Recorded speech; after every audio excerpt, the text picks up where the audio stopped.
मैं गरिमा अग्रवाल आप सभी का वंदन करती हूँ, अभिनंदन करती हूँ।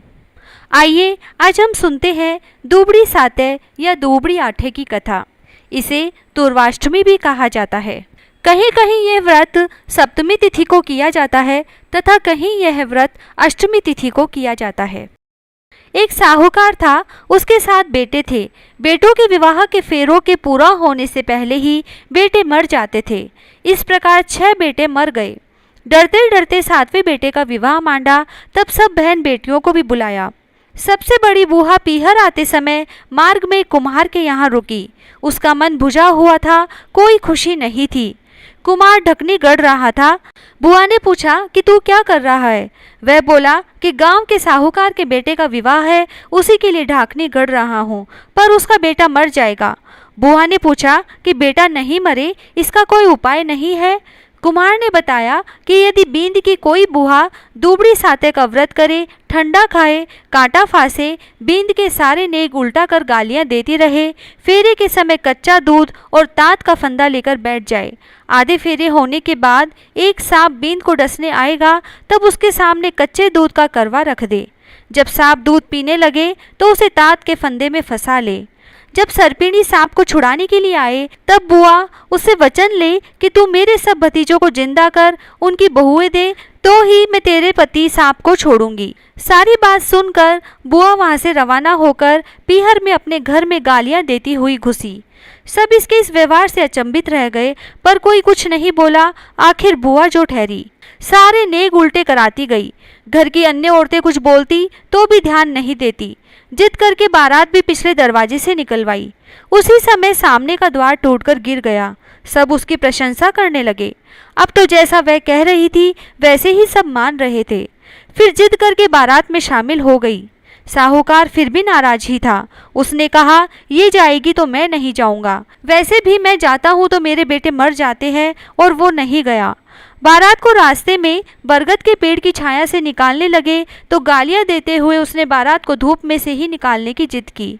उसकी जिद के चलते जब बारात को धूप में से निकालने लगे, तभी एक बहुत बड़ी डाल टूटकर गिर गई। सब फिर से बुआ जी की प्रशंसा करने लगे। फिर दूल्हे को बुआ की जिद के कारण दुल्हन के घर के पिछले द्वार से अंदर ले जाने लगे, तभी आगे का दरवाजा टूटकर गिर गया। फिर वह गालियां देती हुई फेरे में भी बैठ गई। जब सांप आया तो उसने उसे फंदे में फंसा लिया। जब सर्पिणी उसे छुड़ाने आई तो बुआ बोली, हे सर्पिणी, मैं तेरे पति को तभी छोड़ूंगी जब तू मेरे सारे भतीजों को जीवित कर देगी और उनकी बहुएं भी दे देगी। तू मुझे ऐसा वचन दे। सर्पिणी बोली, मैं तुझे वचन देती हूँ कि ऐसा ही होगा। बुआ ने सांप को छोड़ दिया। धूमधाम से विवाह संपन्न हुआ। सब बुआ जी से खुश हो गए। जब बारात लौटने लगी तो रास्ते में दुबड़ी साते एक वृद्धा के रूप में मिली।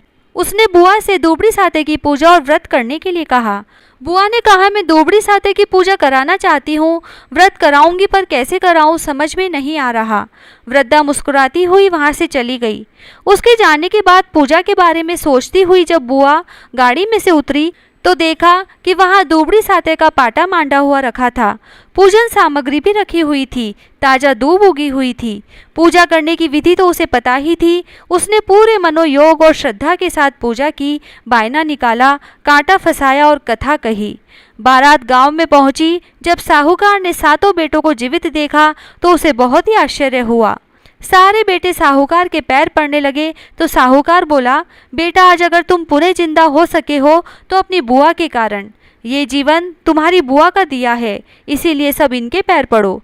बाद में साहूकार ने सारे गांव में ढिंडोरा पिटवा दिया कि अपने बच्चों के जीवन की रक्षा के लिए हर कोई दुबड़ी साते का पाटा मांडे, व्रत करे, पूजा करे, बायना निकाले, कांटा फंसाए और कहानी सुने। दुबड़ी मैया की जय। बिंदायक जी की कहानी। एक ब्राह्मण था। वो प्रतिदिन सुबह नदी पर स्नान करके आता और गणपति की पूजा करता था। ब्राह्मण को इससे चिढ़ होती थी। एक दिन उसने जब ब्राह्मण नदी पर गया हुआ था तब गणपति की प्रतिमा को छुपा दिया। ब्राह्मण स्नान कर लौटा और प्रतिमा के लिए पूछा तो उसने नहीं दी। ब्राह्मणी बोली, मैं दिन भर खटती रहती हूँ और तुम निखट्टू पूजा पाठ के बहाने आराम फरमाते रहते हो। ब्राह्मण बोला, तू कुछ भी कर ले, मैं तो मेरे गणपति की पूजा किए बिना अन्न का एक दाना भी मुंह में नहीं डालूंगा। उन दोनों की नोक झोंक देखकर गणपति की प्रतिमा हंसने लगी।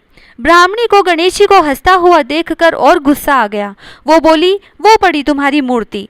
फिर ब्राह्मण ने पूजा की। गणपति ने उसकी भक्ति से प्रसन्न होकर कहा, तुझे मेरी पूजा करते कई बरस हो गए, मैं प्रसन्न हूँ, बोल क्या इच्छा है तेरी। ब्राह्मण ने कहा, अन्न चाहूँ, धन चाहूँ और जगत के सब सुख चाहूँ। गणपति ने कहा, तूने तो सब कुछ मांग लिया, जा दिया। ब्राह्मणी भी इतना प्रताप देखकर गणपति की पूर्ण श्रद्धा के साथ पूजा अर्चना करने लगी। हे गणपति महाराज, जैसे ब्राह्मण को सब सुख दिए वैसे ही सबको देना। विश्राम देवता की कहानी।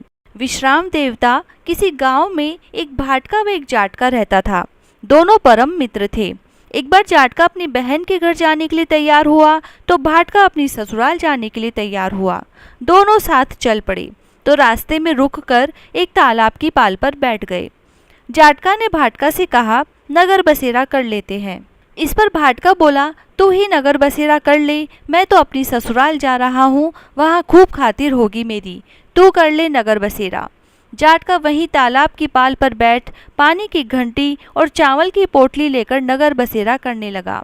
नगर बसेरा करने के साथ जाटका कहने लगा, नगर बसेरा जो करे सो मन के धोवे पाप, ताता मांडा तापसी देगी मेरी माँ, माँ देगी न मावसी देगी द्वारिका वास। मीठा मीठा गास बैकुंठा का वास, 5 कुल्ठी छठी रास, मेरा जीवड़ा श्री कृष्ण के पास। डालू पानी हो जाए घी, झट से निकल जाए मेरा जी। यह सब कर करा के जाटका बहन के पास चल पड़ा। जाटका की बहन ने भाई को खूब मान सम्मान दिया, बहुत बातें की, भाई की पसंद का भोजन जिमाया। इधर भाटका अपने ससुराल पहुंचा तो वहां आग लगी हुई थी। आग बुझाने में वह भी लग गया, जिससे हाथ मुंह सब काले हो गए, खुद भी थोड़ा झुलस गया। न रोटी न पानी के लिए किसी ने भी नहीं पूछा। भाटका भूखा प्यासा वहां से निकल गया। शाम को दोनों फिर घर की ओर चल पड़े और रास्ते में मिल गए। एक दूसरे का हाल पूछा तो भाटका बोला कि मेरे ससुराल में तो आग लगी हुई थी, आग बुझाते हुए मैं खुद काला हो गया, न रोटी मिली न पानी। जाटका बोला, मेरी तो बहुत खातिर हुई। फिर बोला, मैंने कहा था ना कि नगर बसेरा कर ले, अब कर ले नगर बसेरा। लेकिन भाटका ने फिर मना कर दिया। कहने लगा कि तेरी तो मौसी है, पता नहीं रोटी दे या न दे, मेरी तो माँ है, दही की छुचली और चूरमा का पेड़ा धरा मिलेगा। भाटका ने फिर नगर बसेरा नहीं किया, जाटका ने कर लिया।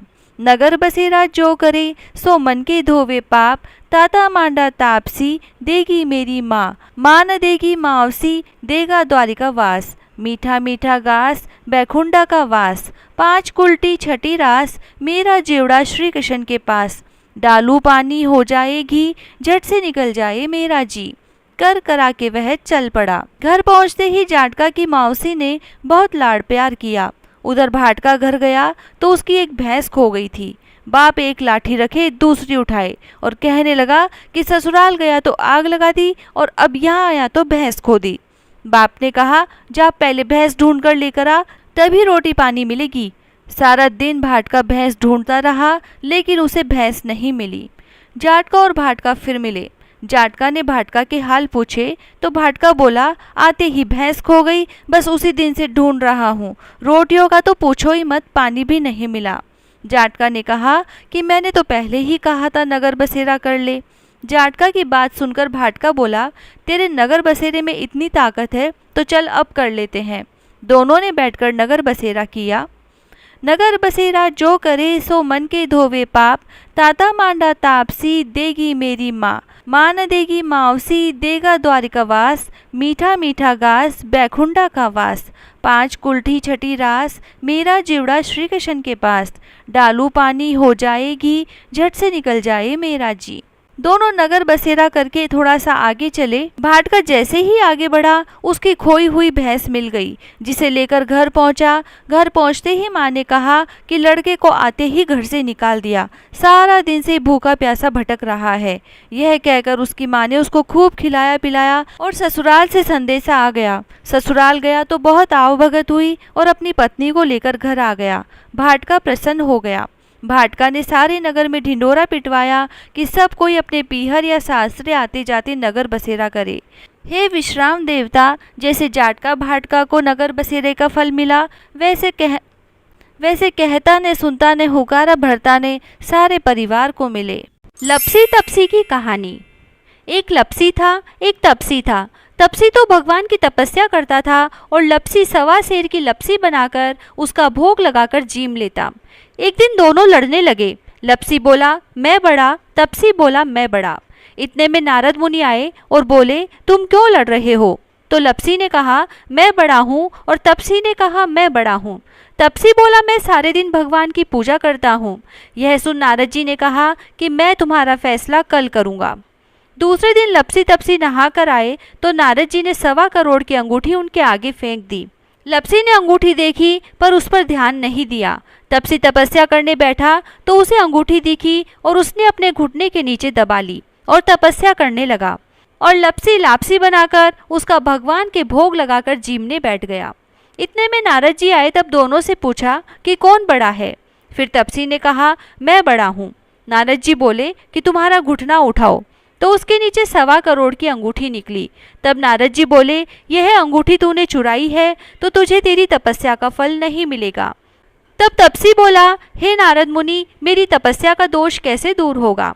नारद जी ने कहा रोटी बनाकर बाटियां नहीं बनाया तो फल तुझे होगा, ब्राह्मण जिमाकर दक्षिणा नहीं दी तो फल तुझे होगा, साड़ी दे के ब्लाउज नहीं दिया तो फल तुझे होगा, दिया से दिया जलाया तो फल तुझे मिलेगा।